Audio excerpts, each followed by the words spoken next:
राजस्थान के एक छोटे से गांव भीवरपुर में 3 बहनें रहती थीं, गौरी, सावित्री और राधा। गांव में सब उन्हें बहुत सम्मान देते थे क्योंकि तीनों शांत, मेहनती और सुसंस्कृत थीं। उनके माता पिता का देहांत कई साल पहले हो चुका था और तीनों बहनें अकेली अपने पुराने हवेली में रहती थीं। गांव वाले अक्सर कहते, इन तीनों बहनों में कुछ रहस्य जरूर है जो ये किसी को नहीं बताती। लेकिन किसी के पास कोई सबूत नहीं था। हर शाम तीनों बहनें सूरज डूबने से पहले घर का दरवाजा बंद कर लेती और फिर कोई आवाज तक बाहर नहीं आती। कोई नहीं जानता था कि रात को हवेली में क्या होता है।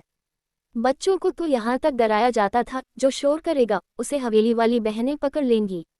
एक दिन गांव का युवक मनोहर, जो स्वभाव से बहुत जिज्ञासु था, सच जानने की ठान बैठा।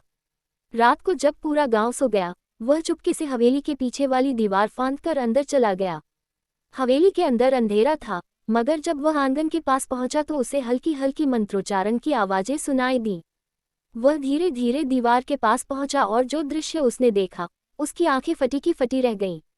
तीनों बहनें सफेद कपड़ों में थीं, उनके सामने दिए जल रहे थे और बीच में एक पुराना संदूक खुला पड़ा था जिसमें किसी आदमी की तस्वीर और कुछ अजीब वस्तुएं रखी थीं, चूड़ियां, राख और लाल धागे। वे किसी पुरानी आत्मा का आह्वान कर रही थीं। मनोहर का पैर अचानक किसी सूखे पत्ते पर पड़ा और खड़खड़ाहट की आवाज आई। तीनों बहनें तुरंत उसकी ओर मुड़ीं। राधा ने डर से चीख मारी, कौन है वहां?